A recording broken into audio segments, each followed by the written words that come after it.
Politics is the commander of the society.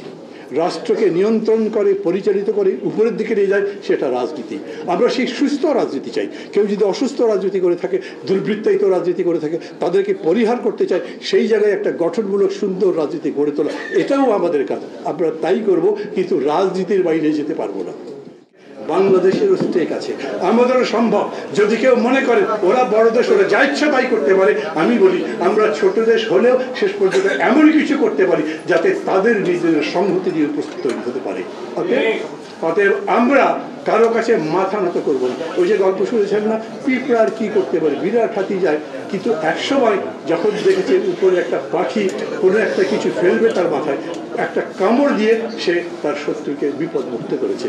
আমরা পিঁপড়া নই, আমরা শক্তিশালী, আমরা লড়াই করেছি। আমরা যে লড়াই করেছি ওই লড়াই ভারত কখনো পারেনি। অর্থাৎ তাদেরকেও বলি, আমাদেরকে হিসাব করেই কথা বলতে হবে। যদি মনে করেন আগের দিন আছে, আগের মতো, তা চলবে না। আপনি খুব দয়া পরবশ হয়ে যে পতিত স্বৈরাচার স্বেচ্ছাতে শেখ হাসিনা পুরা শরীর রক্তে যার রঞ্জিত, তাকে আশ্রয় দিয়েছে।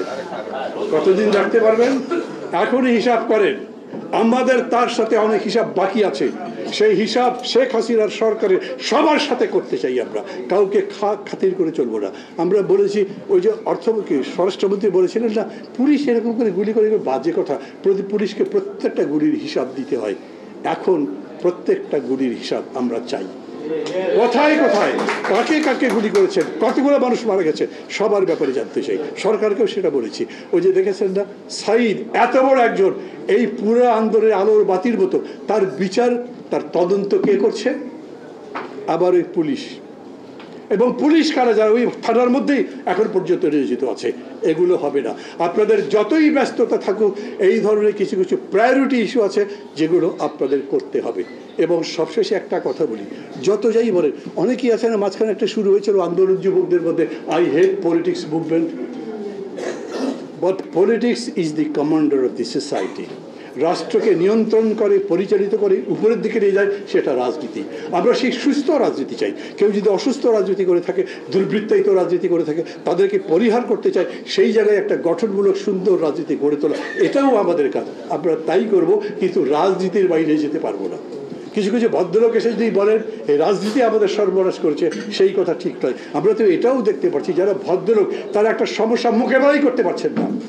একদিন দুদিন যেতে না যেতে সারা দেশের সমস্ত সেক্টরের মানুষ তাদের দাবি নিয়ে আসছে, আর সেই দাবি নিয়ে সরাসরি সচিবালয়ের মধ্যে ঢুকে যাচ্ছে। সচিবালয়ের গেট খোলা, ওখানে কোনো পাস সিস্টেম নাই। আন্দোলন করে গিয়ে সরাসরি চাপ দিতে পারলে ওনারা তাই মেনে নিচ্ছে। অতএব এই জন্য অটো পাসের পর্যন্ত সিদ্ধান্ত দিয়ে দিচ্ছেন আপনারা। এগুলো কিন্তু কাজ চলবে না। কথা লম্বা করবো না, অনেকেই আছেন। আমি আশা করি এত রক্তদানের পরে আমরা সবাই মিলে সেই দেশ গড়ে তুলতে পারবো, যার জন্য 50 বছরের বেশি সময় ধরে আমরা লড়াই করছি। ভালো থাকবেন, খোদা হাফেজ।